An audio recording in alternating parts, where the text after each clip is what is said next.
by the military-industrial complex.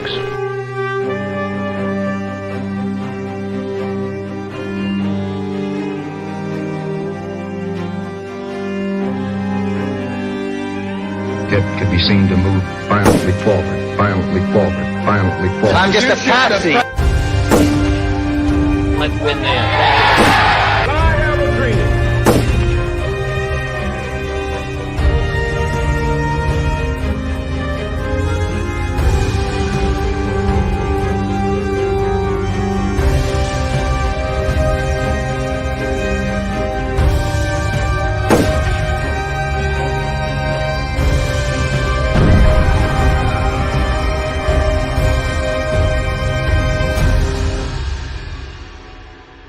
I said this once or twice, but it bears repeating. If you like your current insurance, you will keep your current insurance. You think about the Army and the Navy and the missions they run to protect the world, they run on SAP. Well, you have done a really spectacular job. I guess pretty much everybody at this table is your customer, so Exactly. that's not so bad. Exactly. I want to congratulate Thank you, Mr. President. Thank you.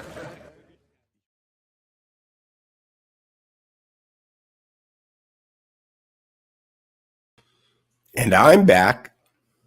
I'm here. I'm not sure where George is. I let him know that we were doing the show. We had a great call this morning talking about what the show was going to be about. We were going to talk about the self-licking ice cream cone, which is the biomedical industry, which comes up with new and different ways to make people sick and then capitalizes on new and expensive ways to charge people to make them feel better. And we had agreed that that's what we were going to talk about. We had a meeting about it. And now I don't seem to see where George is. I will try texting him one more time. Sorry about this. We are live. Live. Well, I will send you an invitation to the show again.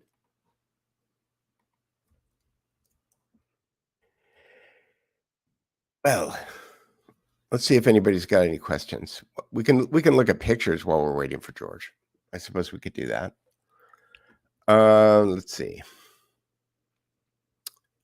When we were talking this morning about doing the show, I started reminding George, I'm a little older than George, a little bit older than George. And I reminded him of a show called Car 54, Where Are You?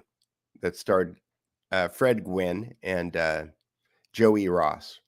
And the duo of George Webb and Peter Duke kind of reminds me of that dynamic. Fred Gwynne was the guy who played Herman Munster. He's very tall, and he's quite erudite in the TV show. And Joey Ross plays a guy who, whenever he gets excited, goes, ooh, ooh. Kind of like Peter says right all the time. And so we were talking about that. And I came up with the idea of, he told me that what he wanted to talk about. And I came up with the idea of Ambulance 54. Where are you? And Ambulance 54 would be like the ambulance version of Car 54. And so I can share this now. And maybe I can make it full. Let me see. Can I make it bigger? Yeah. Can you still hear me? Is the question. Yeah. When I do that. I do. Well, you still hear me, but does the audience still hear me? I believe so. Anyway, what I did is that I went to ChatGPT, which now incorporates something called DALL-E, DALL-E, and I gave it some prompts. I've shared all of these images, by the way, with members of the Duke Report, so you should have gotten an email today. And so it made these great graphics, and so this is one of them. And the idea was of Ambulance 54 was that it was a show where two ambulance drivers would go around running people over with the ambulance and then putting them into the back of the ambulance, transporting them to the hospital, and then charging them for the luxury of being transported to the hospital. And then they were partnered with a bunch of attorneys that would help them sue a bunch of people or file lawsuits or protect them from being sued in order to keep the whole money train going. So this is one slide. And this is another one. This one I had them add. I asked them to add pedestrians that they had run over to the image. And one of the things that's funny about ChatGPT is that it does, or AI in general, I think at this point, is that it has a hard time with the mechanics of human bodies. But because these people were supposed to have been run over by the ambulance, I thought it did a pretty good job of disfiguring them. And what else we got here? I asked it, it has a hard time. The GPT engine has a hard time in understanding things. And I tried to have it put me and George in the ambulance. I said, have a tall basketball player type guy driving the ambulance, and in the passenger seat, put a nerdy guy in there. And there's George. And there's George. And so here, let me add him in here. Add to the stage. Hey, Peter. Hey, George. I was just going over the graphics that I made on GPT for the show while we were. Please continue. Well, in this graphic, I had asked GPT to put you and me in the ambulance. Okay. And so it misunderstood, and so the large figure at the top is supposed to be you, and then the figure immediately below that's supposed to be me. Here, I'll make it bigger. Let me see if I can make it. So, but they put some other guy in the ambulance, in one of the earlier ones I showed, here's the people that supposedly ambulance 54, and also you could see that the spelling. One of the things that the GPT engine has a problem with is spelling things. You can see that ambulance has a few different spellings there. And then this was the original one that before I had it add pedestrians. And what I think is funny is that, well, first of all, I like the guy in the blue jacket on the right because he kind of reminds me of Ron DeSantis. Okay. I can see it now on a bigger screen. But I asked it to put attorneys in there, and I was thinking that it's kind of racist. The GPT interpretation of attorney, like I didn't specify any kind of attorney, but it seems that the attorneys all have a certain kind of ethnic feel to them. So, and that was not something that I asked it to do. So, well, maybe interesting. Maybe who was that guy that did OJ? Who was the guy who started LegalZoom right after that? No, that Robert Shapiro. That was the Armenian guy, but I mean the black guy who was. If it doesn't fit, you must acquit. Yes, that guy. Johnny Cochran. Johnny Cochran. Maybe this ChatGPT, the only thing it's been fed is Johnny Cochran. Maybe I don't. Because Johnny Cochran was kind of svelte, though. He was kind of like he could have been a model. Anyway, but this is the one that we settled on for the end, which I think all in all is the best one. So you've got the ambulance in the foreground. You got Scully and Mulder up there on the top. The Statue of Liberty is running into town, kind of like Ghostbusters. You've got the attorneys, screaming after the ambulance, and then you've got bags of money and mangled humans in the front of the ambulance. So, and this is the Rockefeller virus vaccine game where you run around, you force a lot of people to take the vaccine, and then you're right there. You don't chase any ambulances. You have the lawyers right with you to then do a class action. Indeed. They might actually be all part of it. It's like when the president comes to town, how you have kind of like a convoy of vehicles. Yeah. And usually there's an ambulance behind the president's car, but in this case, you'd have an ambulance in the front. Maybe you have one car in the front that runs people over. Then you have an ambulance that picks them up. And then in the back, you have the attorneys that jump out, and then they start representing everyone and suing everyone in sight. And then you have like 12 or 13, an entourage of cancer of therapies, right? You'd have an entourage of cancer booths. It's beautiful. I think the ChatGPT, even if it doesn't get it perfect, if we scheduled to have a commercial artist come in and say, this is what I want, about commercial artists are so screwed. You and I, but this just goes to show. George called me about 3 hours before the show today, and we talked about what we were going to do. If you give me that time to go play around with this, I mean, back in the day, when they had this book called The Workbook, I'm sure it still exists, but there was a publication that you could run ads in if you were a commercial photographer or if you were a commercial illustrator.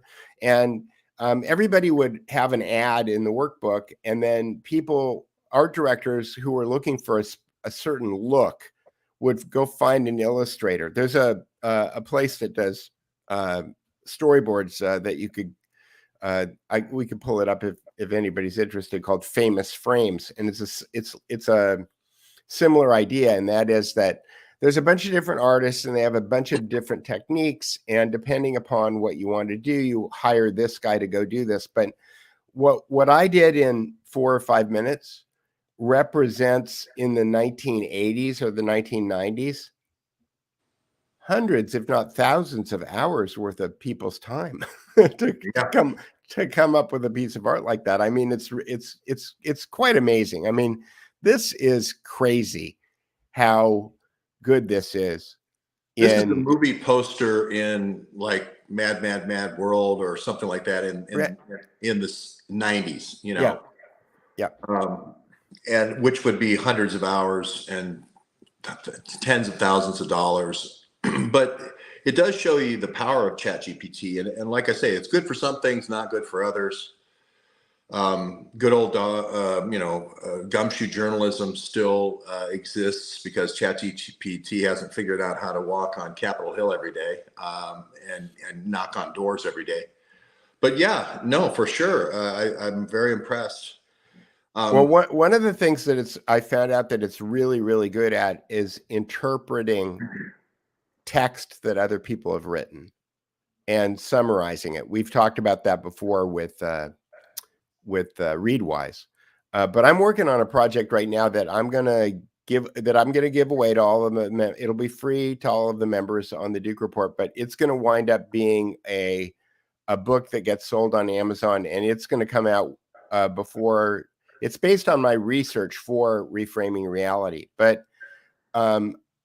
I've gotten so good at getting GPT to do a certain trick that I'm going to take all of my notes for this one project, and I'm going to make them available as an EPUB, which I'm going to give away to all the members of the Duke Report, and then I'm going to legitimately sell it like on Amazon as a real book, because it's going to be really important when it gets done. And I think that it's probably I was thinking about how long. I think it'll take me about 20 hours of my time. So after I've had 20 hours to dedicate to it, then I'll make it available to those are man hours, not chronological hours. Right. And then I'm going to make that available to everybody on the Duke Report. And then I'm going to make it a book that you can buy, a real book. Yeah. Well, I think it'll sell well. It's not really, from a customer's point of view, it's not how much time you have in it. It's how much value is there. And this is like watching 20 episodes of history in a movie condensed all down to one book, which might have taken you, let's say 20 hours per book, 100 books. So it's really condensing down for you 2,000 hours. It's not 20 hours. It's a 2,000 hour. And that's really what this is. Yeah. I mean, when when I get done with it, people will be blown away by this piece of research that I've done. So, and I love it because the ChatGPT brings it forward. If nothing else, as a conversation piece, it's kind of like, I don't know why Death Race 2000, where similar idea, people were traveling across the United States as fast as they could, or maybe it was called Death Race. Yeah, wasn't Sylvester Stallone in that? Yeah, you know, try to hit people. You get different points for hitting different kind of people. That is the virus vaccine game. That is the Rockefeller virus vaccine game. Now people have a movie, right? The only thing that was left out of the movie was the ambulance. This is the critical thing, because the Rockefeller health system makes all the money once you're hit, right? And then the other thing that was missing was the trial lawyers, the group of people to swoop in and say, we're going to do the class action on your injuries, right? And then they get all the money and you don't get any money and you're left penniless at the end. Those are the two key things that were left out. It didn't say Rockefeller on the ambulance during Death Race 2000. It wasn't even an ambulance. So now you've taken something that was just kind of a dumb movie that Sylvester Stallone did, and now you've changed it into a meme that actually describes what's happening with the virus vaccine game. It's a beautiful story. Right. And stories, like I've said earlier, stories are really the medium at this point, because while most of the people who watch this show are, I would say that if you're watching the show, that we make a big enough point about the fact that people should be using their critical thinking skills, that I assume that at least a tangential effect of people who watch this show is that they're starting to understand that what a critical thought is, which is basically a question. Like it's questioning the things in a skeptical way that you're being fed by the media, and then trying to figure out what the truth is by asking questions. This is the Socratic method. But most people haven't been, or let's just say that most people have been conditioned. Most people have been conditioned to simply pick a side. That's what sports on Saturday and Sunday is all about. It's about conditioning people to be a Lakers fan, or a Packers fan, or a Miami of Ohio fan, and pick a side, because picking sides becomes a very kind of critical component of the strategy, and then deciding which story you like better. It made me laugh this morning, because there's a great deal of tension, it seems, inside the Daily Wire. Because not everyone agrees on the Israel-Gaza situation within that company, and they're usually kind of in lockstep. The opinions of people who work at that company, and they're not now. And it's a good example of the idea that people like to pick media outlets that confirm their own biases, so that they can listen to a story that makes them feel better about the way that they already think. There's no critical thinking going on. So what we like to do here is we like to think critically. So we've told people a good story about Ambulance 54, but I think we should segue into specifically what it is that you're talking about, George. Well, I showed the book with Vaccine A. I don't know if I have it up here or not, but Sina Bavari, certainly World War DARPA, the things that were developed in the Cold War, like bioagents, were used to develop attenuated bioagents, which were then used to track and trace depending on where terrorists were. When we moved to the global war on terror, now you can't use an atomic bomb anymore on the global war on terror. We transitioned to that really in 1992, 1991, when the Soviet Union falls apart. And now we're going to use the agents that came from the old Soviet Union, where you get both the human agents and the bioagents, right? And we're going to attenuate those. And then we're going to have controlled releases of those things. And it's going to cause the need for a mass vaccination program, and also a program which is sort of like a Manhattan Project. They even called it the Manhattan Project. The Desert Storm Medical Committee called themselves the Manhattan Project. And then once they get it perfected over a 20-year period with 2 Gulf Wars with soldiers, then it's coming to you, right? This is basically what Deep Blackberry is saying to me in 2017. This show is coming to you. And Task Force definitely said it was coming to you, and there's no question about it. Deep Blackberry is saying, hey, they're brokering off the old weapons of the Soviet Union, and through brokers are selling this stuff off to other people, and it's going to eventually work its way around.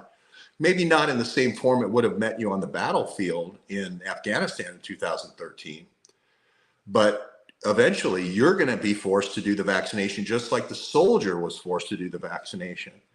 And so that's why looking at anthrax is so important, because it's the only thing that really works. Everything else is very fragile. The only thing that really works in the arsenal from the old Cold War on us is anthrax. It's not any of the viruses, because the viruses cannot stand by themselves. So a lot of energy is put into the spike protein and all this sort of thing, but it doesn't matter if they don't have a substrate, if you don't have an infrastructure. Or if you don't have a delivery vehicle. You don't have a delivery vehicle. It's like, I always say that, the right stuff astronauts standing on Cape Canaveral going, I want to go to the moon. I'm perfectly capable of going to the moon. Well, if you don't have the launch vehicle, you're not getting to the moon. Those are the viruses, all the little guys standing on Canaveral, and they're not getting to the moon without a delivery vehicle. Right now, if you did a chat GPT of mRNA, you would have one launch going toward Jupiter, and you'd have another launch going toward Mars, and you'd have another launch going toward, all over hell and gone. Every one of the NASA launches would have been a crapshoot. Anthrax is always to the flagged spot on the moon, if you believe in the moon landing. I certainly do. Anthrax is the perfect delivery mechanism. That's why the Rockefellers invested in it, not because they love anthrax, even though they controlled huge amounts in stores in a 100-year history of medical history. It's because it always got you to where you wanted to go. And that, if you think of the moon as a tumor, that's pretty important for cancer therapy. If I don't get the medicine to the tumor, if I don't get the lunar limb to land on the tumor, I hate to use the word shit ass out of luck, but I'm kind of shit ass out of luck. So yeah, it's really interesting. What kind of brings this home for me, and again, I kind of feel like I'm the Forrest Gump of, I don't know, current events. Maybe we're all Forrest Gump or Zelig. That was a Woody Allen movie. I tried to watch Zelig the other day and it wasn't available anyplace. And I'm thinking maybe they want to turn down the knob on predictive programming movies. But I had this buddy, and he owned us a tanning salon. He made suntan lotion, and he made better suntan lotion than anybody in the world. And his last name was not Rockefeller, but I'm sure he was a Rockefeller, because he told me that his great grandfather literally started off in the snake oil business. And his family sold the biggest cosmetics. A year before I met him, his family had sold the biggest cosmetics distribution company in the world to McKesson for about $1 billion. So he was literally a billionaire. And but he's the one who took me to the store one day, and we were walking into a supermarket, and he pointed down the maybe we were in a CVS or something, and he pointed down an aisle, and he said, "What do you see here, Peter?" And I said, "I don't know. I see lotion and skin cream and stuff like that." He said, "I see water." And I said, "What do you mean?" And he goes, 98% of the things that you're looking at right now are water, and they have whiffs and puffs of different ingredients. And depending upon the whiffs and the puffs and the shape of the bottle and the advertising that's wrapped around it, people will pay 10, 100, 1,000 times more than what the manufacturing cost of the ingredients was. And he passed away about a year after my daughter was born, so I don't have an opportunity to go back and talk to him about this stuff. But boy, he gave me such a great education back then. And so when I hear you telling me stories like this, I think, yeah, this is the kind of thing Don would say, just kind of like off the cuff without, making a lot of ballyhoo about it. Yeah, I think if you look at the original thing with John D. Rockefeller talking about his father was saying that the snake oil could cure cancer. And he really wanted to get into the oil business, I think, because he really loved his father. And the only oil business there was to speak of before the Civil War was the kerosene business. And it was used for lighting homes, and really that's about it. Kerosene was not used for much more other than lighting, illumination. And he got involved in these accounting firms. And that's when a little bit later, the Civil War happens, and then kerosene becomes extremely important, as potentially even for heat, or at least for keeping a fire alive. And then he makes his first kind of killing there. But after he's in the kerosene business, he learns how to leverage off of war. When there's a huge mobilization, you have to make decisions quickly. You have to be able to outfit troops quickly and have supply. Which is why you need one guy behind the scenes like Bernard Baruch in World War I or Harry Hopkins in World War II that are really the dictators of the war, that are controlling all of that stuff. Stanton certainly was that guy, Department of War and the Civil War. And Rockefeller learned something there that you could never teach in a million years to somebody, that you always leverage off of war. War is your chance to sell a whole bunch all at once, and you don't have any competitors, especially if you control the supply. And he goes about, this is after, in 1910, before World War I, totally locking down the supply of oil through every hook and by crook means that you can think of, blowing up competitors' refineries, buying out all the bridges, before there's the railroads, exacting rebates from other people shipping oil on the rails. I mean, every crooked way you can think of. By the time the 1917 rolls around with the Americans in World War I, Rockefeller controls all the oil supply, and he becomes a billionaire, and he completely encompasses the market by the 1980s. But he's still unrequited.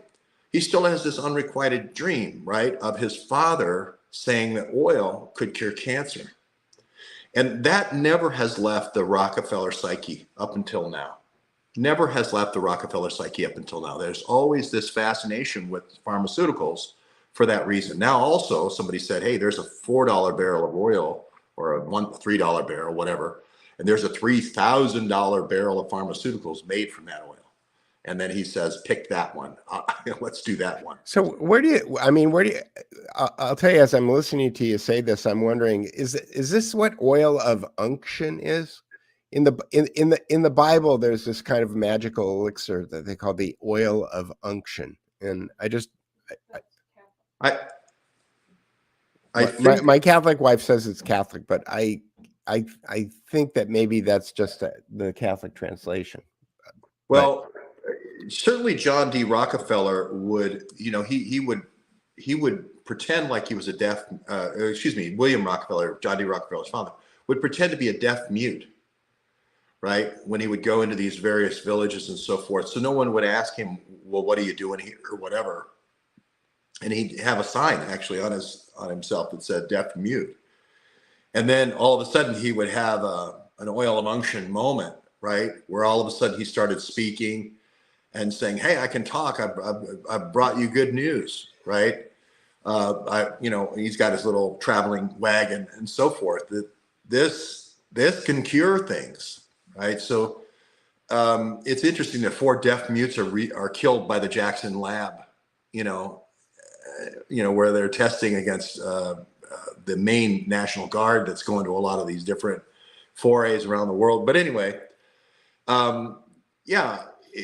they've never lost that thing. And then James Corbett did a good piece on this where he said, explains all this, how the Rockefellers went from oil into pharmaceuticals, and they had the money so that they could go put people on the board, basically just spies who are the seventh guy sitting on a board of 7 or the ninth guy on a board of 9. Yeah, I mean, the cost-effective way of controlling the world is you need to make sure that you've got a lot of things set up like democracies or boards of directors where there are people who are voting to be in control of stuff. And then all you need to do is that you need to manipulate the difference between one side and the other. They always talk about the undecided voters on television, right? So you just have to have enough leverage to be able to control the undecided voters on a board of directors, on a committee, on a Senate committee. You just have to have controlling interest in those things. You don't have to have every seat. You just have to have enough votes to be able to control the direction. Especially if the university is going through financial difficulties. And they need to and back then it was mostly private colleges, not a lot of state-supported land grant colleges. But if they needed to make their payments, this is how Duke got to be Duke University. It was Duke that came in and said, "Here's some cash." This is how from cigarettes, right? Or no, Duke Energy. Well, they had energy. They had lots of things. But the guy, original Duke, came in and said, "Hey, you can use my name." The same thing is true in New Jersey for the one that sounds like Ivy League. I live right by it. Cambridge. Princeton? No. The one it's with the basketball girls that all got made fun of. I'm forgetting it all of a sudden. Somebody in the chat will tell us. Yeah. Dave Underdown's probably already typing it. It was in Brunswick because my train would always go from Princeton through Brunswick. And anyway, so I shouldn't be worried about that so much. But anyway, my point here is that you caught your own frame there, George. You started to spurg out and then you caught yourself. Well, I don't think I was spurging out. I think what I was saying is that all you need to do is put one person on a board when a university is in financial trouble, and then come up with $50,000, and you can get the whole university named after you. Rutgers, same story. Right. So that was the spurg. What happened is that you started telling a Rockefeller story, but then you went to the girls' basketball team. Then you went to the train that you used to go through the town on. Okay. So that's I was upset. I used to call those bird walks. Some people call that wasn't a bird walk because I'm just trying to cue my own memory. I'm not trying. Sure. And psychologists call that a subroutine, which I thought was very interesting because it reminded me of basic programming. But now I'm spurging. Yeah, no, it's good. But you get the idea here is you wait for the financial crisis and then a very small amount of money, but then you say, look, I've had the guy on the board over there at Columbia for a couple of years now, and there's some things that I could give a little bit more if you could dedicate some of your folks in your science class to these oil various derivatives, this new not incandescent light bulb, but this new engine, this reciprocating engine that we've got, this combustible engine that is taking off. We need to have all these additives and all this advanced technology for developing motors. But we need, I don't want to give the money unless I know it's going in the direction of developing automotive technology. Okay, and so boom, that guy became a president of Columbia, or that guy became the president of Rutgers, or the president of Duke. And pretty soon, all the Ivy League is what Rockefeller was trying to corner. All of them are Rockefeller guys, right? All the medical schools, which all those Ivy Leagues had, all became Rockefeller schools, and they all rolled out this PR campaign that said if it didn't come from a Rockefeller Ivy League, if you think about it, Facebook was exactly the same rollout. Yep, Harvard, and then the Ivy Leagues, and then Stanford, and then Stanford on the West Coast. Yep, and then it was all of a sudden overnight. It was quackery. They invented the word quackery, If you had any kind of homeopathic solution, it was. Yeah, I think there were over 100. It wasn't called homeopathic. It was called like holistic medicine. It was like you didn't just treat the disease, you treated the environment that the person lived in and their lifestyle and the kind of things that they ate and all of those other things. And I think that there were over 100 schools. It's in a book called Rockefeller Medicine Men, I believe. It's on the Duke Report. But yes, the whole story of how those schools were destroyed over the course of 30 or 40 years. And part and parcel to that, I think, was the creation of the American Medical Association, Yes. who looked another Rockefeller organization that looked down on those kind of holistic medicine, osteopathy, I guess, osteopaths, right? Yeah, homeopathy for sure. And the people who would expect the Rockefellers to forget about world wars as being huge opportunities to test vaccines, right, missed the whole lesson with the Civil War and John D. Rockefeller to begin with kerosene. So every one of these wars that came along, Spanish flu was a big Rockefeller experiment at Fort Riley. Not saying it caused it. I'm not saying the immunization program caused it, but he was there. The Rockefellers were there, and we had worldwide pandemic. And then again, World War II with the yellow fever, and also the rise of anthrax, the fear of anthrax. Okay, to think that they would leave those war horses, those tried and trusty war horses, and their tried and trusty methodology and their modus operandi is just a fallacious thinking. And so when Gulf War rolls around, okay, Vietnam War was yet another place to test chemical weapons. So was Korea with biologicals from the old Unit 731. Each one of these wars became a chance to go to the old Nazi refrigerator or the Japanese refrigerator and bring these things out, attenuate them, and then develop a whole series of new vaccines or therapeutics. Indeed. And and we're left holding the bag, literally. Like, we have to pay for that. If it's, and it doesn't really matter. It's interesting too, because my wife and I were discussing this morning. It doesn't really matter whether or not you've got like a private medical system or a public medical system. These people still get paid, and they still get paid, magnitudes more for their solution to the problem than the solution costs to create in the first place. Yeah, I think some of the early Cipro was $25 a dose, and they were buying it in the hundreds of thousands after 9/11, which was Bayer, right? It cost less than a penny to make per dose. It gradually went down because they said this cost information is going to get out. But the mass formation psychosis, that's the time to make the rapacious profits, right? And then it's all one buyer. It's the government buying these things in 20 million at a time. So when Steve comes up, Stephen Hatfill, and makes a presentation in Florida last week, and he says, we got 21 million doses of HCQ during the early days of coronavirus. For who?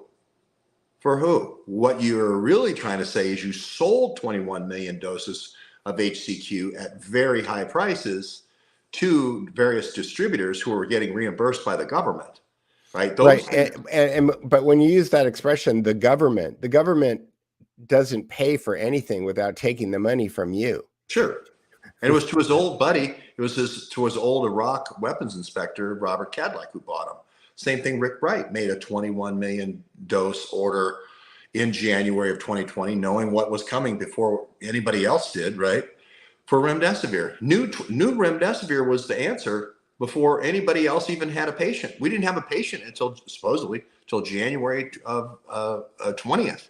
And then we had already made the order for remdesivir. How could that happen? Right. So this is very Rockefellerian, if you will. This is the metadata when you're ready with a huge order, even before the pandemic happens. right? And so when I see, like people said, from Merrill Nass being the, very closely associated in a friendship with Abby Rockefeller, the daughter of David Rockefeller. I mean, we're at the top of the pyramid here now. Kissinger and David Rockefeller are like this, right? Close to the top. Well, yeah, at least I still contend that the people who are at the top are unseen. Like we don't know who they are. I think when you say the name Rockefeller, you're close to the top. I'm not sure if you're I'm sure that people named Rockefeller know who the people at the top are. Fair enough. Yeah. But if, and the Rockefeller Association with Allen Dulles and Nelson Rockefeller actually runs a similar trial for influenza in 1976 against a whole bunch of soldiers at Fort Dix. That's still classified. You can now use the intelligence agencies to force multiply your forced vaccination and keep all the records. Remember, you have a forced group of people you're forcing it on. This is our ambulance, 54, right? 54 is my number in college, so I like that. But anyway, now we're making money on the Rockefeller Institution after we run over them, right? And now we're also, with the lawyer now, we're representing the injured. And Merrill Nass representing the injured at the WHO along with Bob Malone. Right, you get your VIG off the top, right? You get your it's kind of like being a real estate agent. Real estate agents make money when the market's going up, and they make money when the market's going down, because they make money when people are buying houses because they see it as an investment, and they make money when people are unloading houses because they need to get out from being underwater. The Rockefellers always wanted to squeeze every dollar potential out of a barrel of oil, all the way to the last little crud that's on the bottom where they make carbon black for motorcycles and so, that sort of thing. And that's what this is. All along the way, making money, even down to representing the injured. Malone, Hatfield, Merrill Nass, all the heroes now testifying in front of Marjorie Taylor Greene. And I can't make it more obvious than Merrill is best friends doing all these shows on children's health defense with Abby Rockefeller. I mean, it's, I'm not sitting there going, well, there's this secret org chart and I've got some documents over here. They're doing the shows together this year. So, yeah, I mean, one of the things I was talking to my wife about in the last couple of days is that James Corbett, Children's Health Defense, does a show with Merrill Nass, and James Corbett comes on her show once a month, and he's been coming on for quite a while now. And James Corbett has a lot. I would say James Corbett. If you asked 100 people who watched him who the most ethical journalist in the world is, that his name would be in the top 10. It might be in the top 3. He seems to be a very ethical guy. And for him to kind of go on that show, it seems like there might be some kind of compensation. Like he might be a paid guest on that show. I'm not sure. I'm just guessing at that. Well, I certainly would put James in the top 3. The journalist I trust the most, James Corbett, that is. Yeah. And maybe he hasn't just run out the association yet, because it's his Rockefeller story. I didn't do that whole background. He did that. Right. And it's just, what's just happened is the time slider has just moved forward now. If you look at Gulf 1 and Gulf 2, what happened to Bruce Ivins? Bruce Ivins was that guy with the secret formula. Okay, just the same way there was a guy with the secret formula for the internal combustion engine named Ford. You either play ball, Ford, you come over with us and we get rid of this wacky competition we've got with cars, and we make these things so cheap that they'll burn a lot of my fuel, and people will start wanting roads. They'll want to start traveling all over America, right? And the ones who didn't play ball with Ford were crushed, right? And the Rockefeller-Ford partnership started there. The problem with Bruce Ivins is he didn't want to be a part of the Rockefeller dominion, and he was crushed. He had ethics. And all kinds of people he wanted to keep the soldiers from dying from Saddam Hussein's anthrax that we sold them.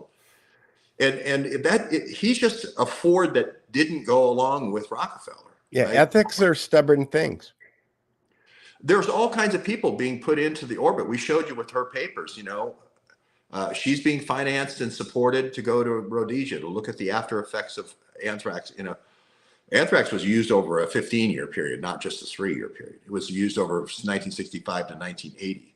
So she goes and does this forensic study, and then that forensic study for anthrax is presented to Bruce Ivins right after he comes up with the one-shot incredible vaccine, right? Supposedly a huge improvement over the 6-shot vaccine, right?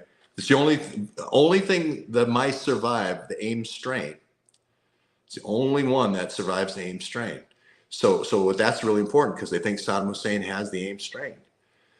So this is kind of history, the history that you didn't see with the Fords, with the other car manufacturers or the other refiners that got crushed and put out of business. Ida Tarbell, who wrote about Rockefeller, her father was in the refinery business, got crushed by Rockefeller. But don't come back later and get on stage with Marjorie Taylor Greene or in the Senate or in the House and start testifying and act like you're not a Rockefeller stooge. That's what I can't stand, is when somebody tries to do this cross-dressing and saying, I'm the white knight of the vaccine injured. This is why I went to Orlando to the soldiers' vaccine injury lawsuit on November 11th, right? They picked the day of the armistice of World War I in 2021, and Bob Malone was leading that. I said, this is a precursor to what they're going to be doing 2 years from now. 2 years from now, I think it's going to be March at the end of Charleston Street in Las Vegas, where they're going to have the big convention of all the injured parties. But this lead up with Marjorie Taylor Greene is that's where we're going. And it's interesting too to see where this thing goes legally too, because I have such low expectations for our legal system now. Joel Gilbert is a friend of mine, and he made a feature film on the Trayvon Martin trial, where he discovered that the key witness in the trial was a fake witness. And he also established that both the prosecutor and the civil attorney, who was is a famous civil attorney that shows up at all of these race-related trials, both knew that this witness was a false witness who they put on the stand.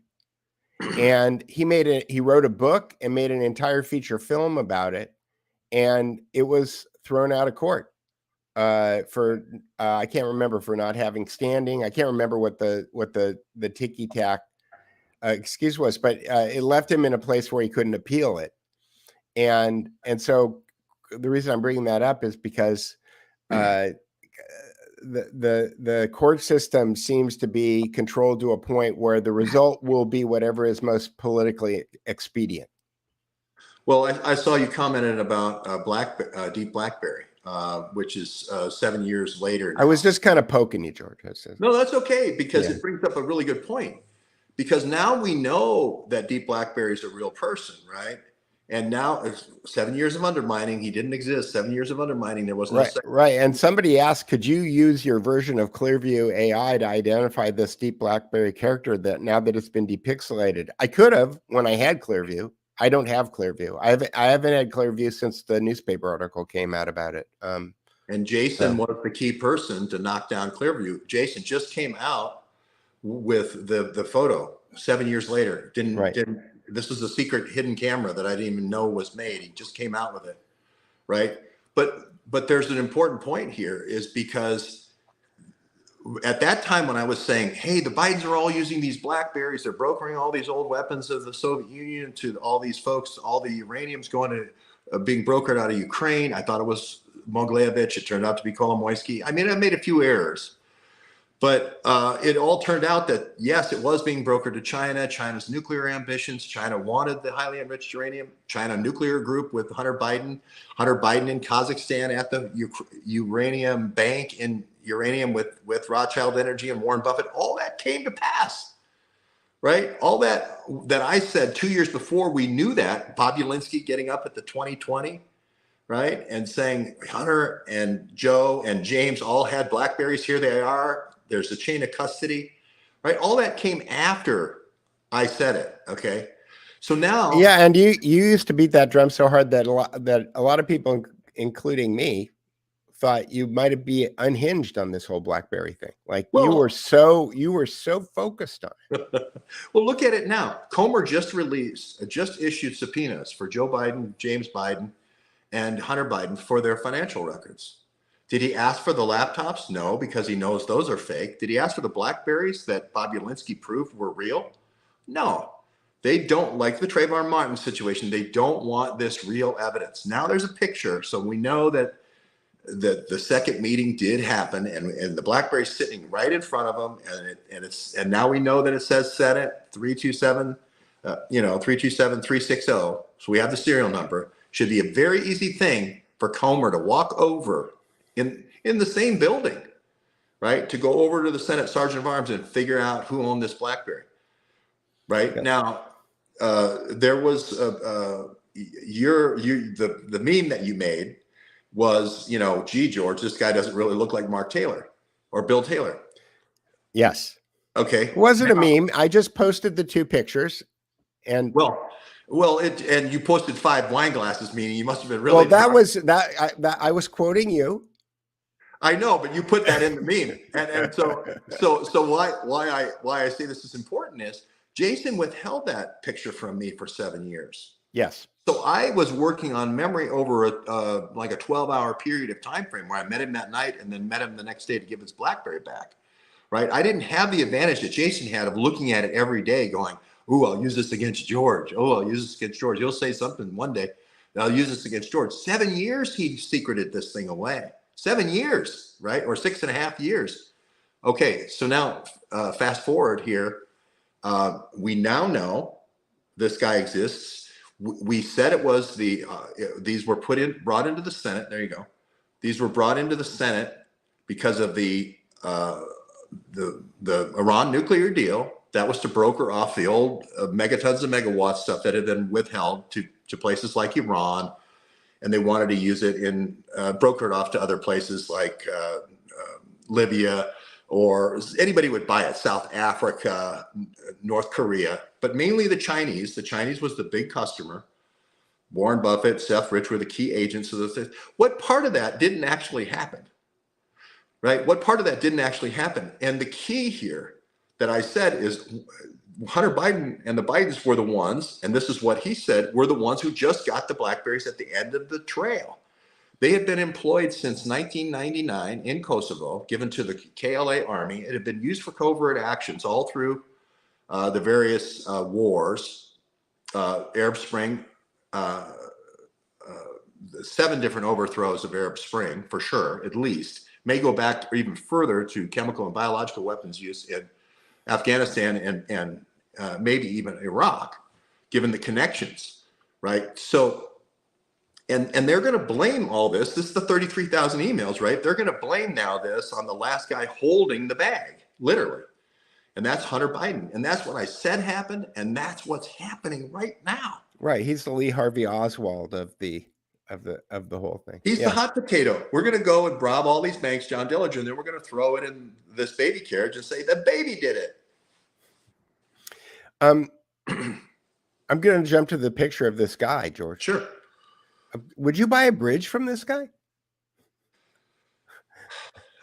So somebody in Rob Portman's office, the senator for he's just got such a smirk, and I know all photographs are accurate, none of them the truth, but he's got such a smirk in this shot. Well, what's happening that you can't see, and Jason's withheld this, is a whole bunch of Arlington County police are surrounding us gradually. They're acting like they're coming over and getting a plastic fork for the taco and this other, but they're all armed to the teeth. They've all got badges on. It's like 8 guys, that are coming over. So this isn't fourth psychological operations. This is local DC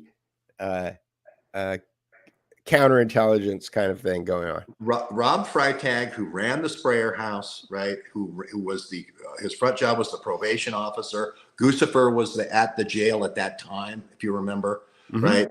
They're circling in, and if I say, look, I went in there and I saw something about the Iran nuclear deal, that's when all shit was going to happen in that corner where we were. And I told Jason that. I wonder if he has this pen camera, he should have me on video saying, hey, this thing's closing in here. I see the cops coming in here. I think this may be a trap. But it was always about uranium, and then uranium. The part that Task Force got to me was it's not just about the old weaponized uranium of the Soviet Union. It's also the bioagents of the Soviet Union in the same spot in Kazakhstan it's being held. So that's when then Deep Uranium's talking to me saying all this stuff's coming down through Pakistan to be brokered all over the world for the DNC. All that just made too much sense to me. Right. And the next month, Deep Uranium's coming at me saying here it all is. It's being used to clear out all these stands. They're going to build this big pipeline, and he had been stationed there. He had been stationed and he knew the CIA bases along the way. And it sounded like the CIA had done the work to cut a swath, a pipeline for China from the Baku. And I believed him. And it turned out I got arrested. After Jason called the FBI on me, but then Jason did another 10 or 12 shows with Deep Uranium. They called him a different name. They called him Mr. Hudson or some Hudson, Rock Hudson, they called him, or some kind of name like that, because he had a cleft in his chin. So nothing about this, right? Everything about this says, okay, stop beating up on George and trying to undermine George now that we've proven that he was telling the truth. Now let's use this to go and tell Comer. Jason met with Comer earlier this year. Did he bring this up? No. He brought up his stupid letter about Twitter and how he thinks Twitter is run by the FBI, right? This is physical evidence, dude. Right. Anyway, it amazes me how they keep trying to, sell penny favors to little kids in the crowd when they've got billionaires. The Rockefellers are watching the circus too, and that could actually change our country and bring it back. And as long as we're shooting at each other, we're not shooting at them. Exactly. Why not take this to Comer and go, I have evidence that shows that. So once again, I think that Jason commented, or I saw a screenshot of it looked like Jason commenting saying, when did George and Peter ever invite me on their show? It's like, we're invited now, Jason. You're always invited, Jason. You're invited now. Why did you hold this for 7 years? And why don't you show everybody the pen camera of the whole thing where all the Arlington jail, all the Fairfax County cops are closing in on us? Why don't you show that? Because it'll show I'm telling the truth on that too. Exactly. And, and I think that the supposition, again, that,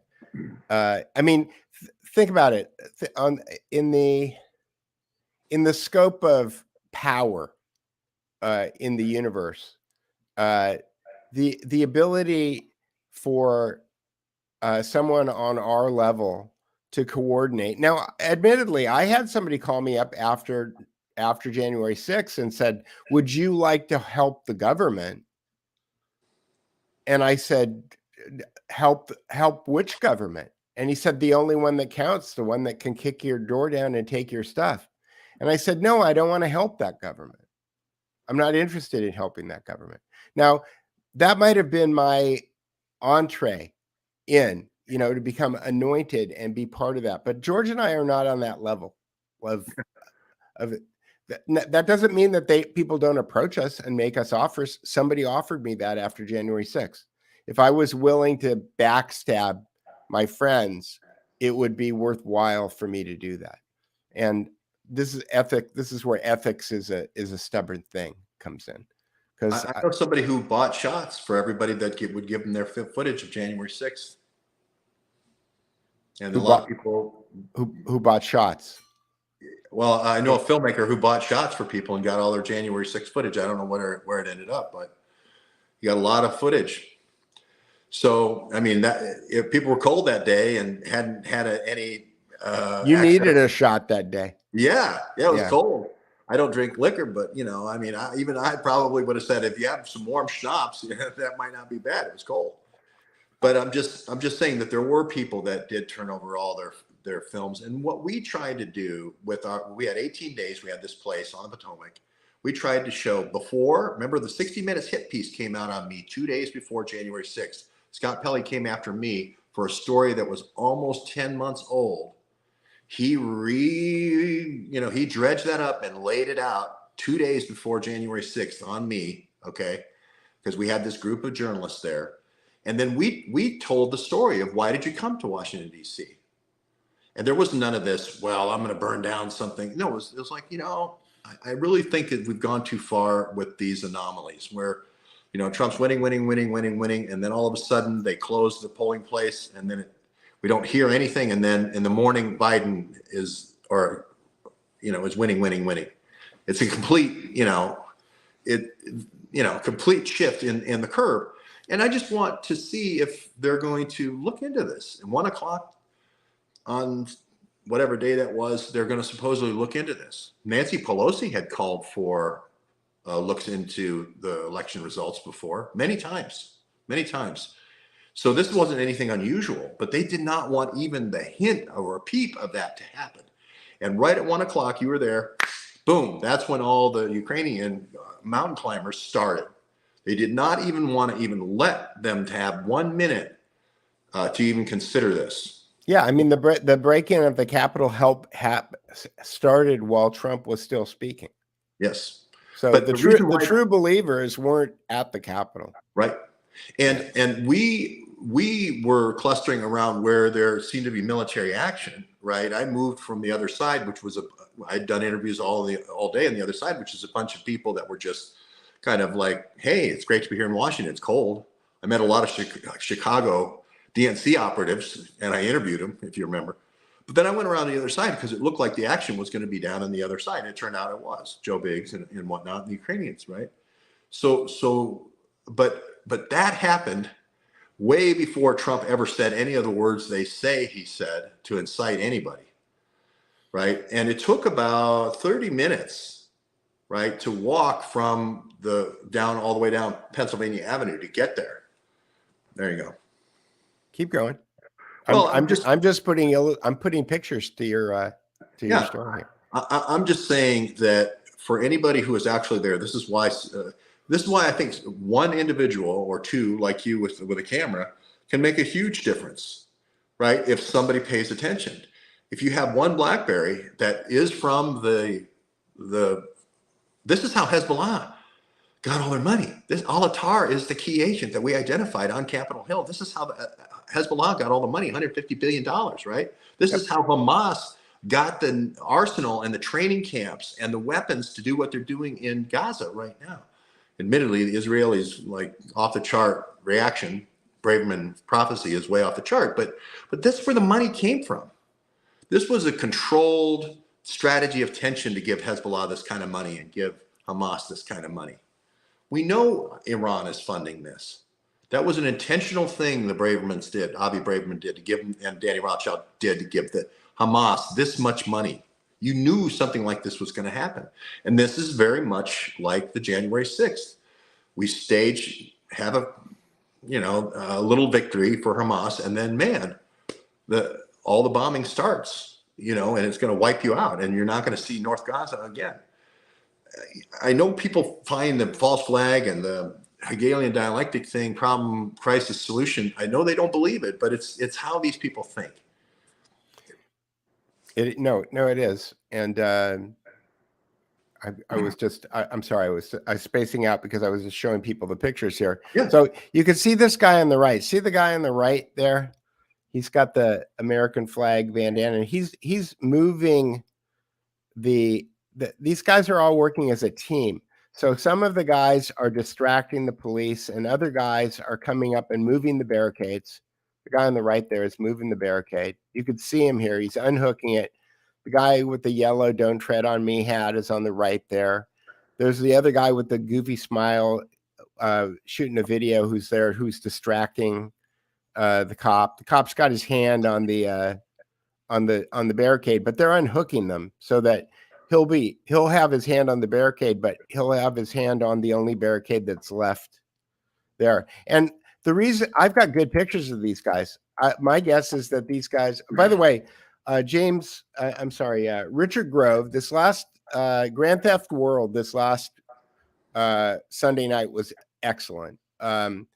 Kurt from the Jimmy Dore show was on it, and it was. I'm going to clip this, or somebody else can clip it. There's somebody who clips our show. Kurt had never heard of Tragedy and Hope or Carol Quigley before, and it was great how Kurt from the Jimmy Dore show was informed by Richard Grove about the book Tragedy and Hope. And that was interesting. But the reason that I'm bringing up Richard Grove's show is because he also ran a video on an e-girl that is a member of the 4th Psychological Warfare Division at Fort Bragg. And that this is something that you've been talking about for 2 or 3 years now, for psychops. And when I look at pictures of these guys, my assumption at this point is that if it's not 4th Psychops, it's people who maybe have graduated from 4th Psychops and maybe they're working for some other company in North Carolina that are doing these things. And then here are these guys. You could see here that nobody has gone up the stairs. I'm gonna jump back a few dozen pictures here, and you can see this is what the Trump supporters were doing. You could see that these policemen don't seem very stressed out. Like they're all kind of like standing there, chillaxing. There's somebody on the right side there with a flag, but these guys don't look to me like they're feeling threatened, like anybody is going to surge up the stairs or anything. And then later on, but you've got these guys over on the other side that are trying to unhook the gates. I'm running back and forth. And then you've got these guys. You could see that the police, they got riot police now, and they're all stationed at the top of the stairs, but nobody is going up the stairs. None of the Trump supporters are going up the stairs. You've got these guys who are high and tight and squared away, meaning that they've got military haircuts. Their backpacks are all kind of detailed out like somebody who is military. This guy looks military. He's got a Marine Corps schmata on. A scarf. And these guys are urging the Trump supporters to go up the stairs, and the police are retreating now. So at the same time that these guys, and you can see the guys at the top with their hands resting on their guns, like these guys don't feel like they're being threatened or anything. And in fact, I went up and I stood next to a couple of those guys and I took pictures of people talking to them because they were having conversations with people. Yeah, having photos, selfies. Yeah, people were shooting selfies with those cops on the top of the stairs there. Okay, but Emily Rainey of 4th Psych Ops was making emotional appeals and loading buses in major cities along the East Coast to take people to this event to get these poor patriots. And Ollie Alexander told me that this is a fake credential. This is Ollie Alexander worked with the groups that got permitted to be there that day, and March on Congress for Donald Trump was not a permitted organization that was say what?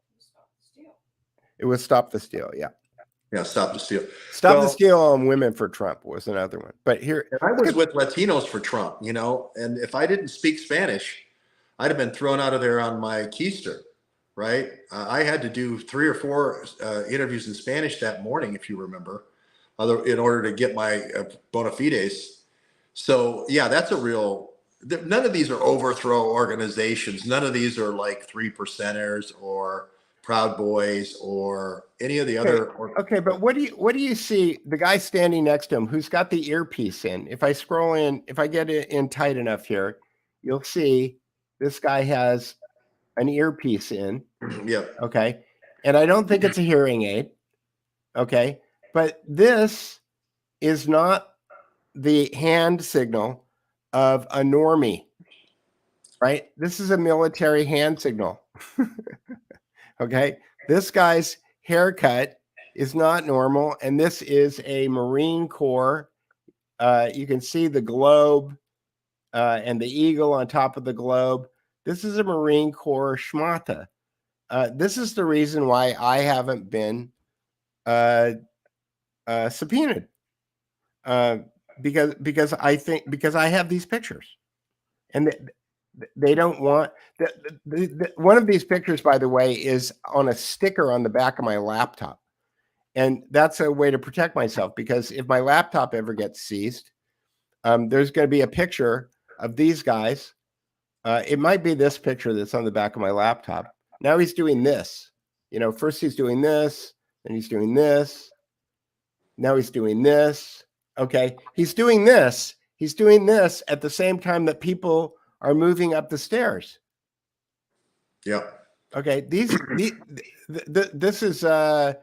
the maestros of the whole thing. DHS had this thing called sheep. They just interposed the H and S, and they had 4 different roles. The handlers, and then the people, the rabble rousers, and then the leaders, and this was all blocked and tackled with to the nth degree. Will any of this evidence ever be presented? Will there ever be an investigation where we see any of this evidence? No. They have this thing saying white supremacists. I was like everybody's moving up the stairs, and the police have their back to the crowd, like they're not worried. I was at that door, Peter. I was at that door when those guys came out of that door, and they had gotten maced inside the Capitol, but they were coming out, right?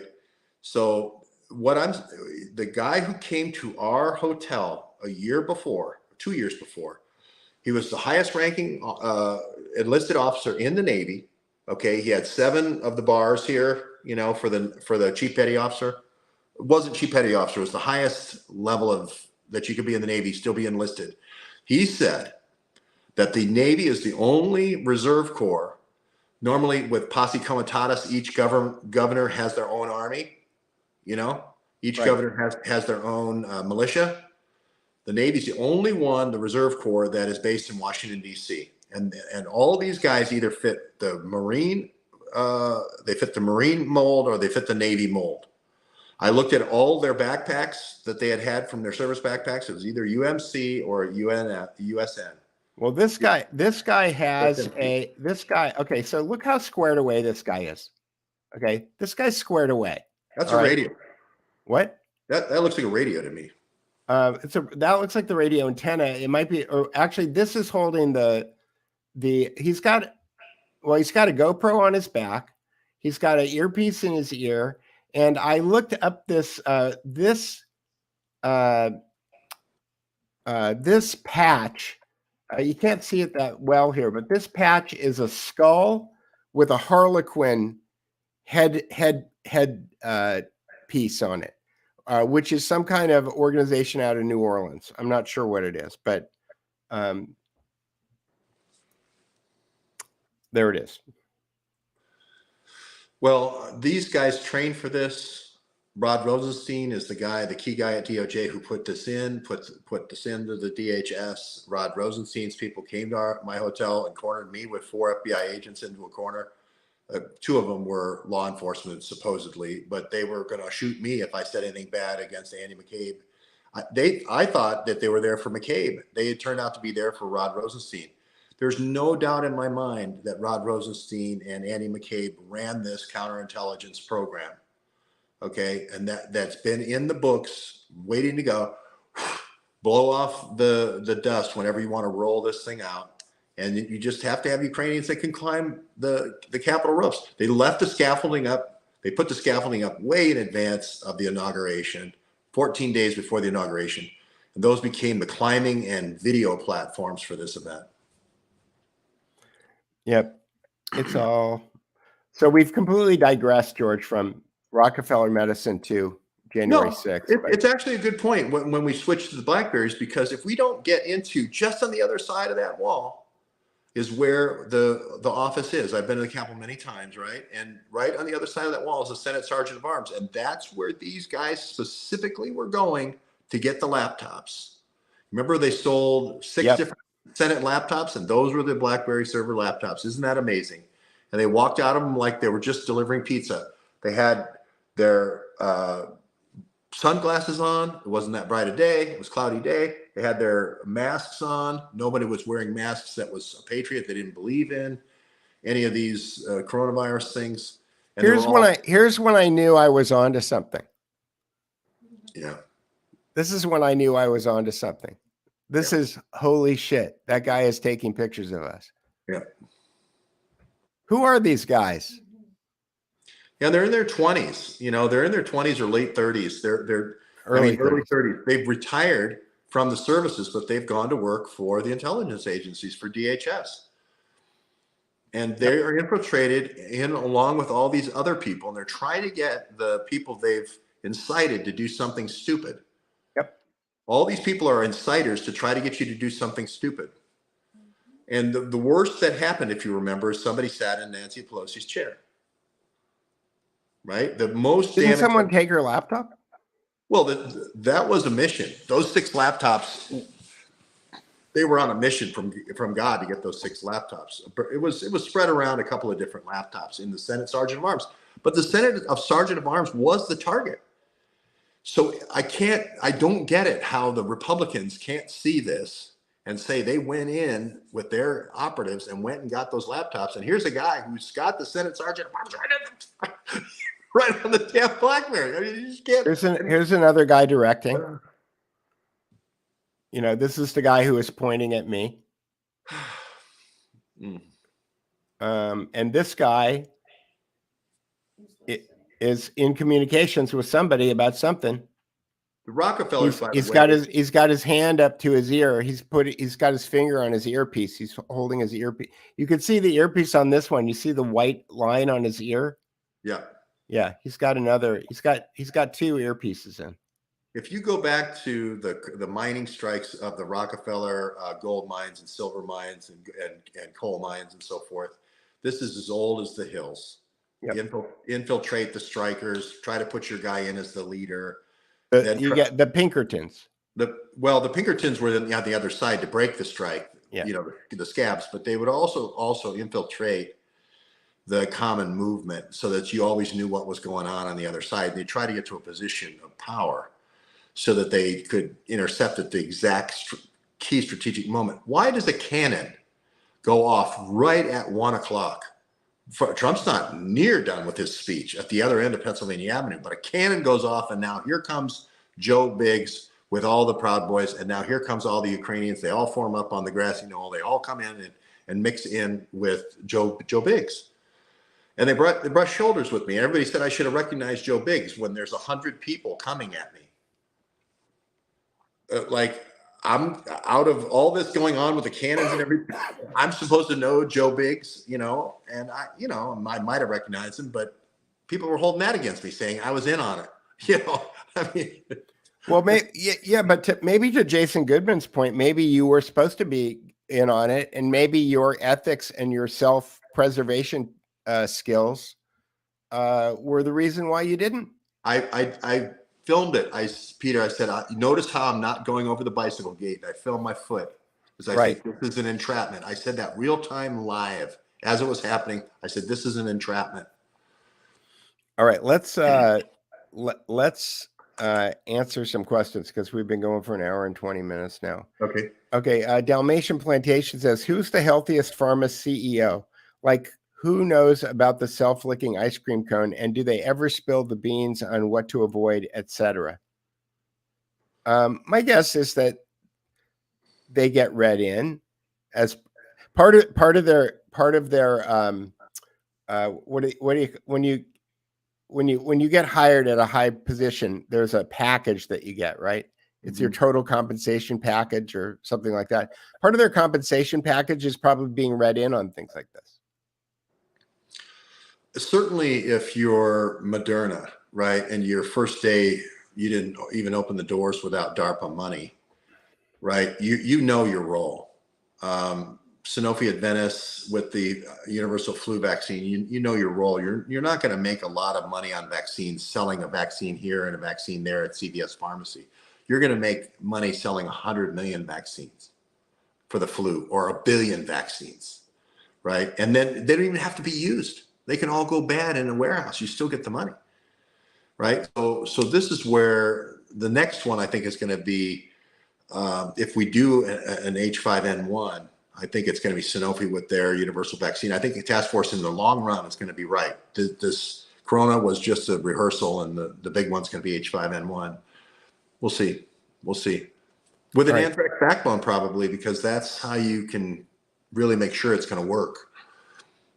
The next one is from Rick, who said that he could not get his Pixar to make a piano with a broken leg, and so I asked ChatGPT using DALL-E to make a piano with a broken leg, and indeed, there is a broken leg, but it's not on the piano. Okay, let's try this. A broken leg on the piano. I might go to the next question and come back to this because this will take about a minute for this thing to render. So I'm going to. Are you using what version or what instantiation of ChatGPT are you using for these? I have the $20 a month version of ChatGPT. I think it's called ChatGPT Pro or something like that. And it gives you the ability to do, and they just added DALL-E into it a couple of days ago. One of the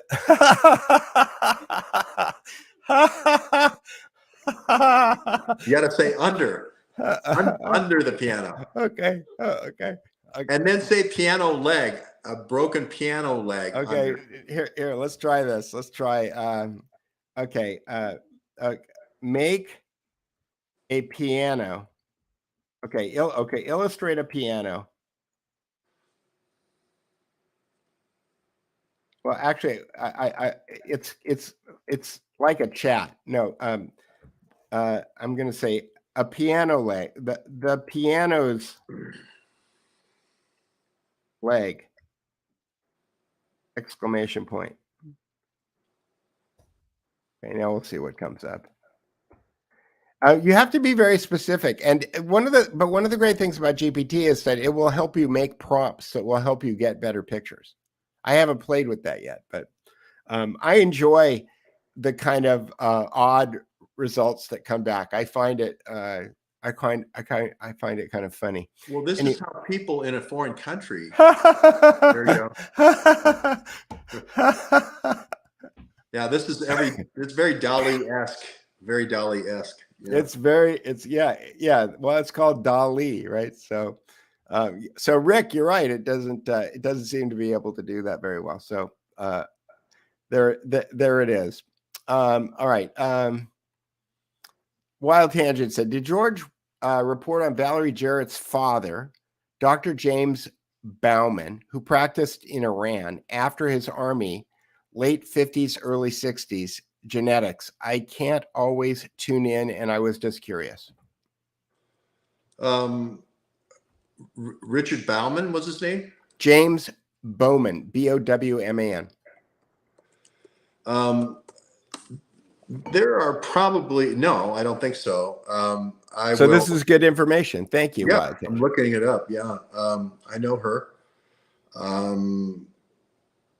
Yeah, I'll definitely look it up. I think there always has been a group of stay behind army in Iran that when the Strucks pulled out of Iran, their plan always was, we'll stage a overthrow again sometime using mainly the students, right? It'll be religious at first, and then it'll be, let's go modern, one or the other. They're going to get the guns and they're going to take the capital and they're going to bring it back to British Petroleum, right? So I'm sure that there are an intellectual group of people that you also need to have that you're going to put in power that you plan to prop up after the thing's over. And the Jarretts certainly always were those people. She was in the inner circle with Obama and the State Department during she speaks Farsi, which helps, during the Iran nuclear negotiations.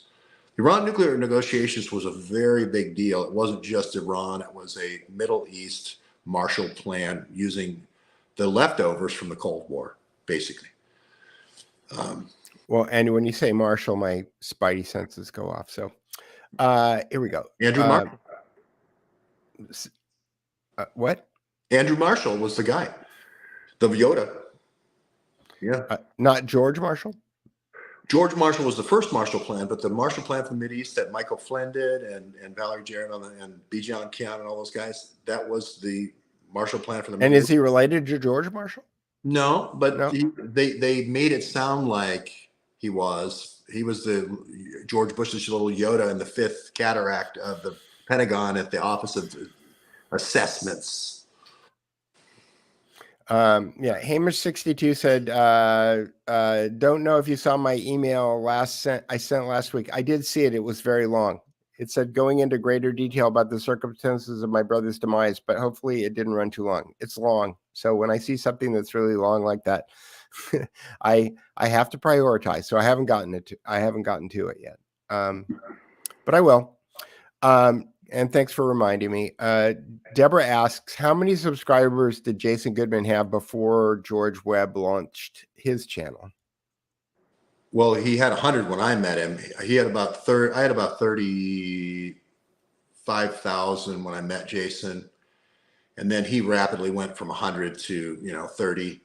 And then when Imran Awan in July got indicted, everyone thought, oh wow, he's talking about this aid. He's not involved in anything. Four indictments that day, right? I went up to 57,000 or 62,000 in one day. Yeah. All right.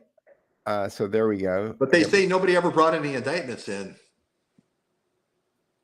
Just saying. Right, exactly. Connie said, George, do you know how much Neryl Nass, daughter of Sylvan and Margit M.K. Nass Edelson, mitochondria DNA, is making on her Substack? And do you know what MK stands for? Yeah, well, so there's this Nass couple that is a part of discovering mitochondria, is a part of radiation experiments, the oncology radiation experiments at the University of Pittsburgh. Probably, if they invented what they say they invented, they're living in Bar Harbor, Maine, probably should have gotten a Nobel and may still get a Nobel, because they're the ones who figured out DNA plasmids were the communication mechanisms of mitochondria. And that's Margit Nass, M-A-G-R-I-T, or Margaret. Margaret. And then her husband's name, Sylvan, S-Y-L. V-A-N. Yeah. And he was doing the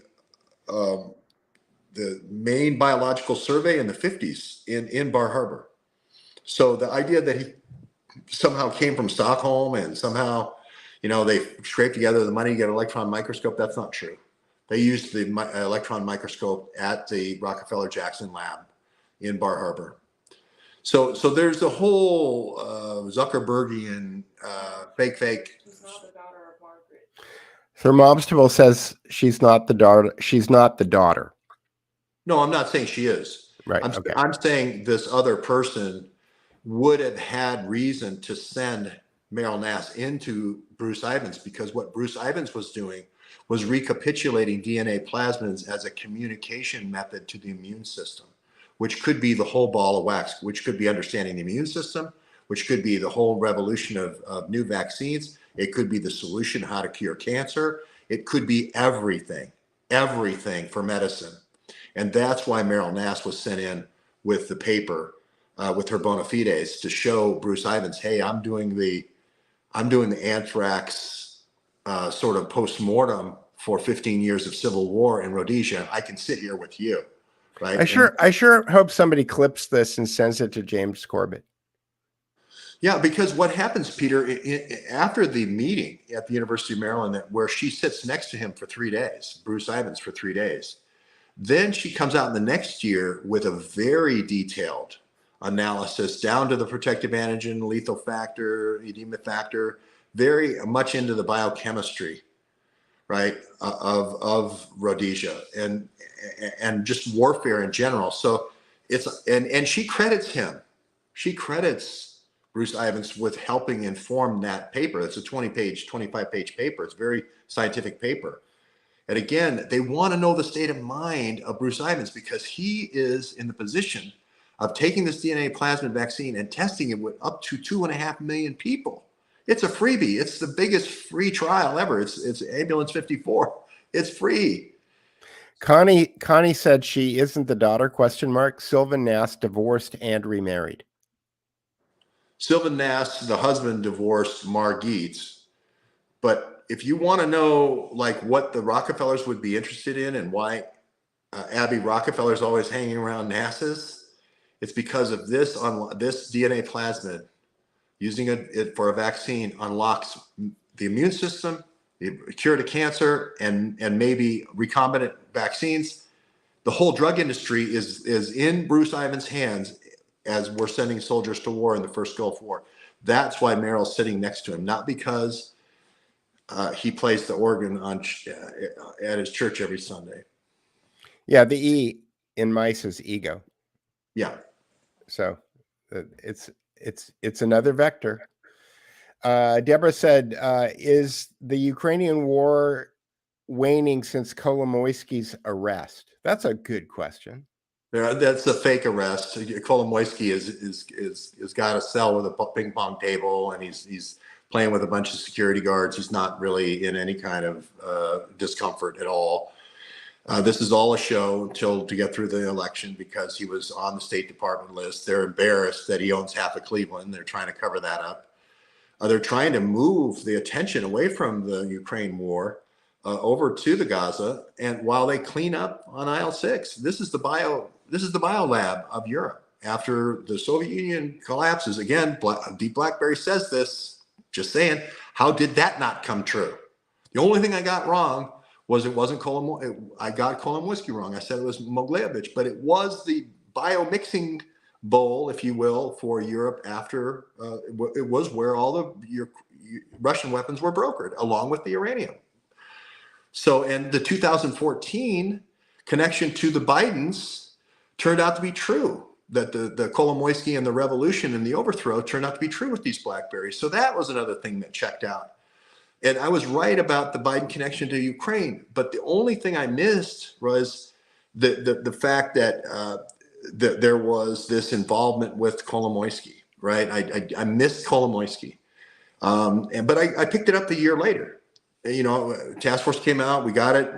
2018, we're rolling and making stories about Kolomoisky. We've dropped Mogilevich.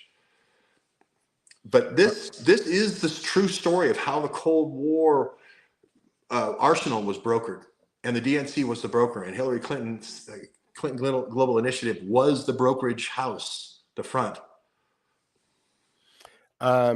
Gary asks, how did the Cullen-Goodman friendship take place? I don't have any idea how that took place. My guess would be birds of a feather flock together, but well, John didn't have any of. He was like me. He didn't have any of the production skills. You know, everybody with content, you still need to have messaging and delivery. You know, and I didn't have any of that. That's you helped me tremendously with this.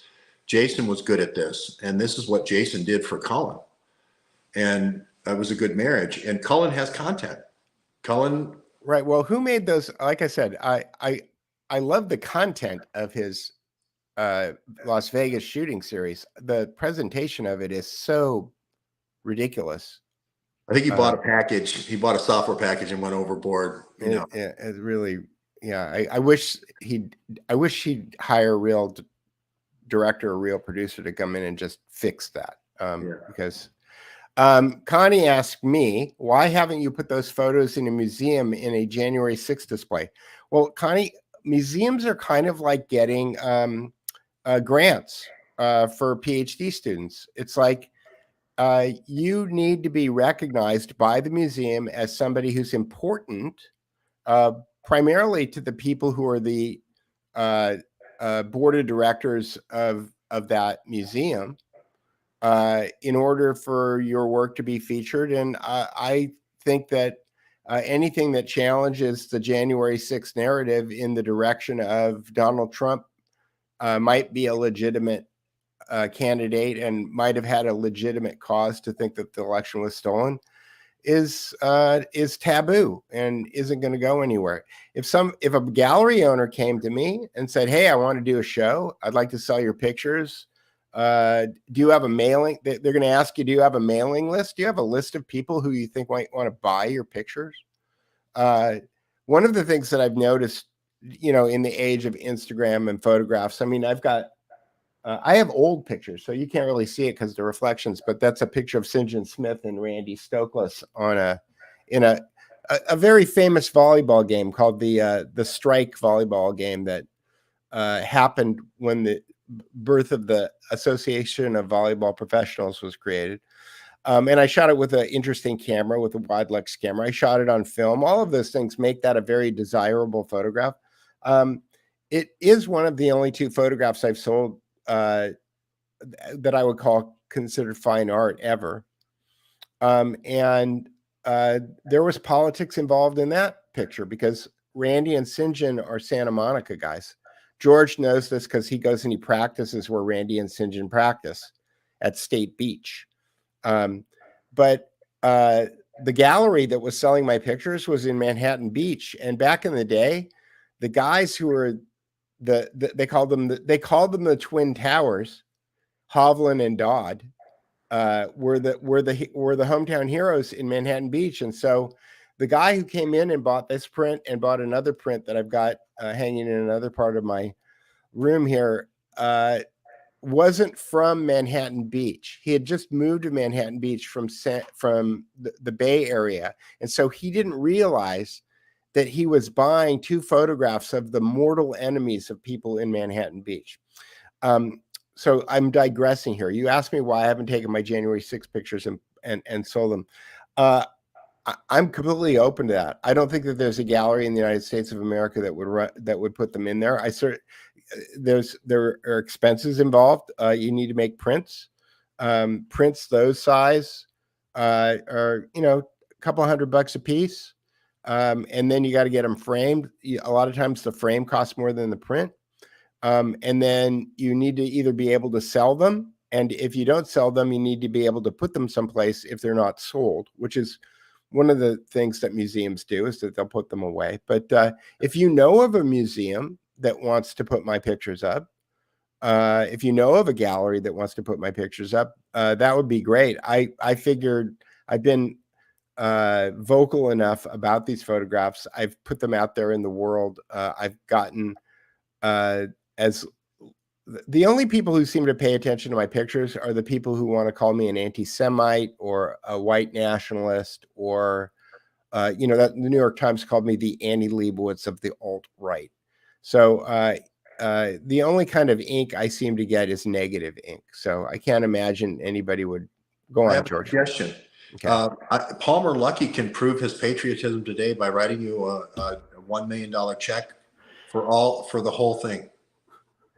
Do I have to give up my rights for the $1 million? No. He just, let's say 3 reprints, you can, or 5 reprints, and he has 1 of 3 or 1 of 5 or 1 of 10.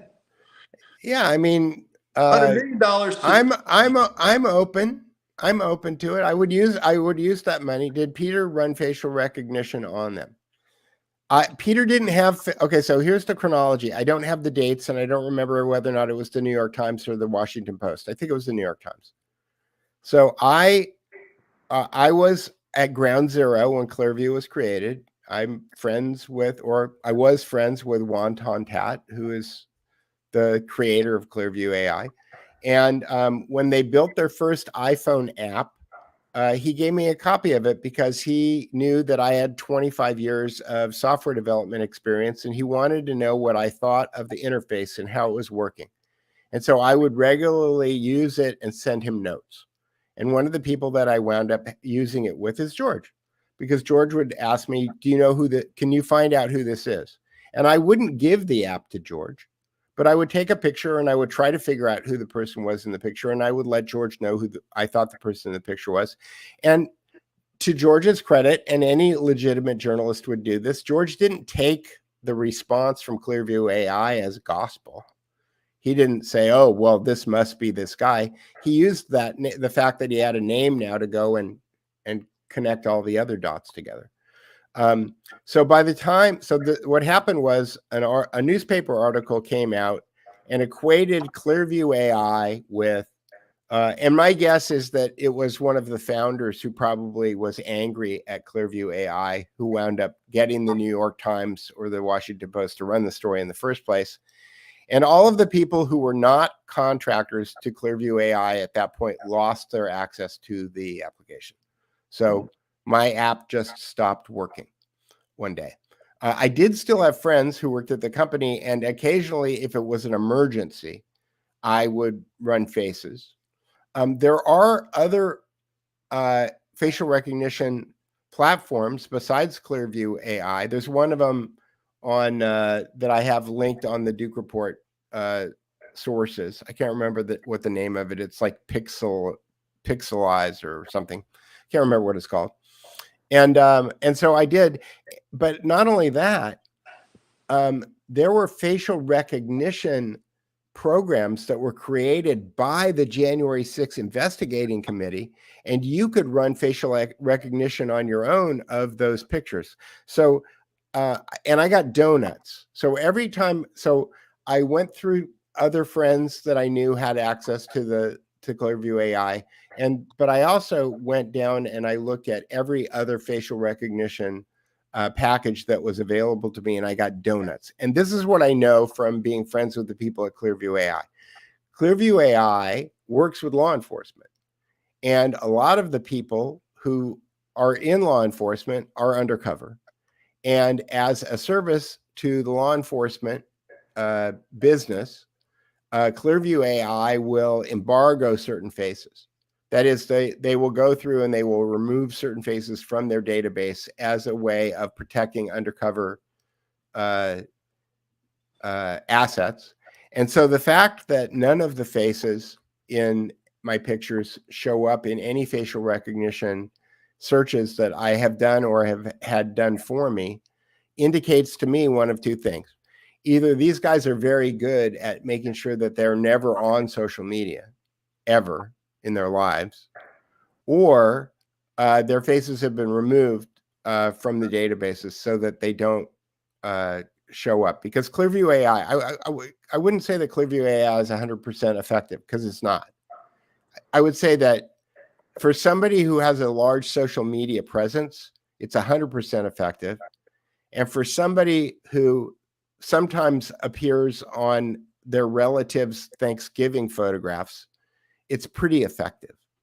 But it's not 100% effective. It's not the be all and end all. So I hope that answers the question.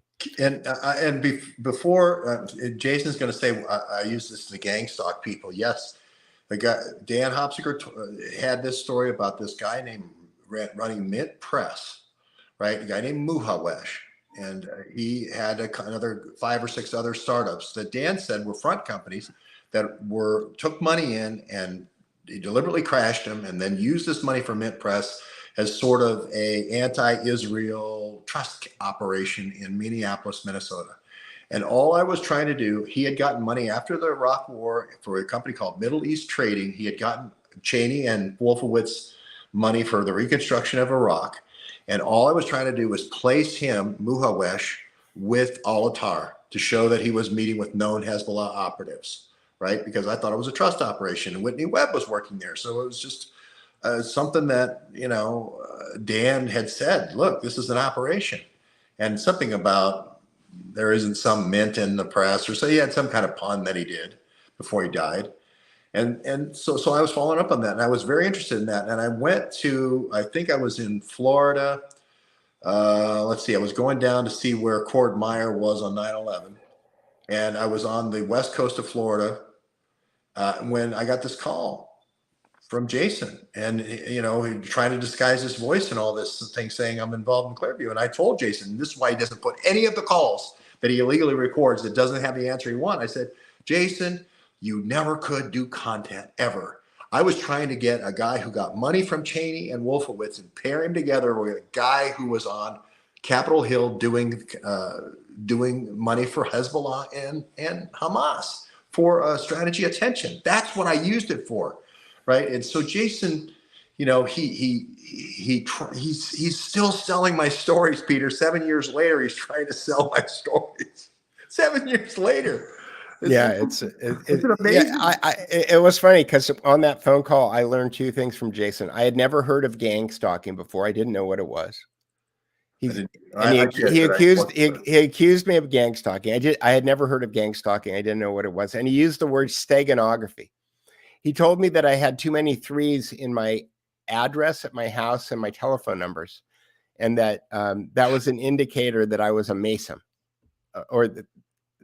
But I had never heard the word steganography before. So he's big on that. So thanks for steganography and thanks for gang stalking. Connie said, I think your pictures of the January 6th event are priceless and they are part of American history. Peter, make the effort. I will make you this offer. I'll make you this effort with 300. I'll make you this offer, Connie, with 300 witnesses. Is that if you want to broker that deal, I will cut you in for a standard agent's fee. Okay. And I will give you a percentage. Okay. Anybody who wants to wind up being a broker to make something like that happen, I will pay you an agent's fee for that. Hey, Steve Bannon, here's your chance to show your patriotism. Palmer Luckey, here's your chance to show your patriotism. You know, get this and put it out, and then tell the story in a space, in a nice gallery space, about what the telltale signs I got are. other pictures too. I mean, I covered. I didn't cover all. I didn't go to Georgia, but I did cover most of the Stop the Steal events. Yeah. Here we go. Last but not least, does the span of 1965 to 1980 suggest a direct earlier relationship between anthrax and HIV being contrived as a threat? I feel the same way about HIV as I do coronavirus and flu and every other virus. Without the hard candy shell, it's like having chocolate in your hands on a hot day at the summer fair. It's going to melt in your hands. It's fragile. You need the hard candy shell. That's why M&M went to the hard candy shell, and anthrax is your hard candy shell. And we found if you look at the team here, the anthrax team that goes all the way through America, HIV is one of the things that gets inserted. HIV is one of the things that gets inserted.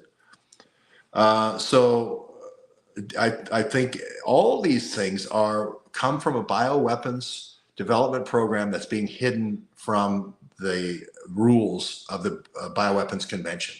And this is a subtle way of continuing the work that Kissinger wanted to continue. And he told Nixon not to stop the program, but as soon as Nixon did, he said, okay, I'll just hide it from you.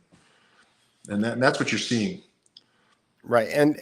But let me ask you this question, and then we can go. And that is HIV kind of, so we've talked before about this kind of two-stage program where you've got a low-level disease that doesn't really actually present as much. That is, it's not lethal or life-threatening, but it's highly virulent. And then you've got the tactical deployment of something like VLPs. And I don't know if VLPs are predated by HIV or not. But yeah, HIV predates VLPs. Yeah. So if you go back to NAS, okay, and this is why NAS is such great metadata, not Meryl NAS, but Margit NAS. If you figure out that it's DNA's plasmids, the way DNA information moves from one piece of the body to the next in a rolled up little Tootsie Roll, okay, then you can start saying, well, what if we want to start doing gene therapy? We'll put the RNA of HIV, it's only 6-7 proteins, right? We'll roll it up into a ball, and then we'll get it into the bloodstream. We need something that's good at getting into the bloodstream and then releasing these little balls of DNA. Anthrax is the way to go. Anthrax is it's like an oil well that you've sunk and that you seal, that you can come back 20 years later with the secondary and boom, right into the bloodstream, right? Now, once I'm in the bloodstream, I just let it go. I just let the DNA go, right? Or it's a spore, and then when I get attached to where I want to go, then I release into the bloodstream. And most of those things end up in the lymph nodes, the spleen and the lymph nodes. And then the very first thing that happens with anthrax, with nobody thinking about it, nobody trying to get it there, is if you put in the protective antigen, the macrophages come and eat it. And where do they take it to? The spleen, and they take it to the lymph nodes. It goes right where you want it to go with no planning at all. And that's why we're having, I think, all these cases of reemergence and reignition of all these diseases, not just cancers, but all these kind of latent diseases that those things can be entrapped. If the immune system can't kill them, they granulate them and wall them off. And now you bring somebody else in there and open the Pandora's box, and now all these things are in the bloodstream again. I know so many people that have had reemergence of cancer or have died of fast cancer since the shots. It's not just mRNA. It's not just a lipid nanoparticle. It's too fragile. It has to have the hard candy. And Counting Crows, I think, made a song about it, a whole album, Hard Candy. All right. Last but not least, Connie says, if I were to broker a deal, I would never take any money for it, Peter. You don't have to. You don't have to take it. You can give it to somebody. You can give it to me. Yeah, you can give it to somebody. Give it to me. I'm not telling you to keep it. I'm just telling you. I'm just give it to me. I'm just. It's a business. It's a Here's the thing. It's a business. Art is a business. I study Andy Warhol. Andy Warhol understood that art is a business. So there it is. The photographs are valuable. If anybody wants to buy a copy, you could go to the Duke. You can go to Peter Duke Photo right now, today, right now. If you want a photo from January 6th, you can go to peterdukephoto.com. I probably pull it up here and click on prints. And let me see, Peter Duke Photo.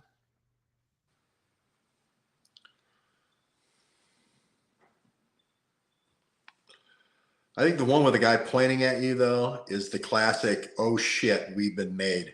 Yeah, but that one's not a sharp in focus photograph, and so it's not one that I'm selling as a frameable print. However, let me see, share this tab instead. Here we go. So if you click on buy framed, if you go to peterdukephoto.com, this is the picture on the front. You can buy a picture of AJ. This is the photograph that I shot of AJ at the same moment, within a few seconds of my meeting my wife. And this was when he knew he had been had. This is when he knew, okay, this whole thing was a setup, and I was responsible for a lot of people being here, and I didn't know what was going to happen. This is what this, but if you look above AJ's head here, there's one other funny thing here is, but under the Butthurt Losers section, if anybody is a fan of Fleckus Talks, the intro to Fleckus Talks is a guy saying something about words and action. This is the guy this is a photograph of the guy who was interviewed by Fleckus for the intro. But if you go, the first button on here is buy framed prints. If you go there, and you can see, if you scroll down here, there is a link and it says Psywar Operators. And if you click on Psywar Operators, you will find that almost all of these photographs are available as beautiful black and white photographs. And you can buy them and you can have them printed and framed and put up on the wall. And it's a piece of American history. So if you want to do that, all you have to do is go to peterdukephoto.com and click on buy framed prints. But if you want to support this show in other ways, I'm not showing you that. Share this tab instead. Darn it. Okay. Here's how I got here. I was here. I clicked on buy framed prints. And when you click on buy frame prints, you go here and you can scroll down and you can see I have black and white portraits, wide lux beach, thought leaders, and Psywar Operators is right here. You click on that, you click full details, and then you get all of the photographs that I showed you today as beautiful black and white photographs.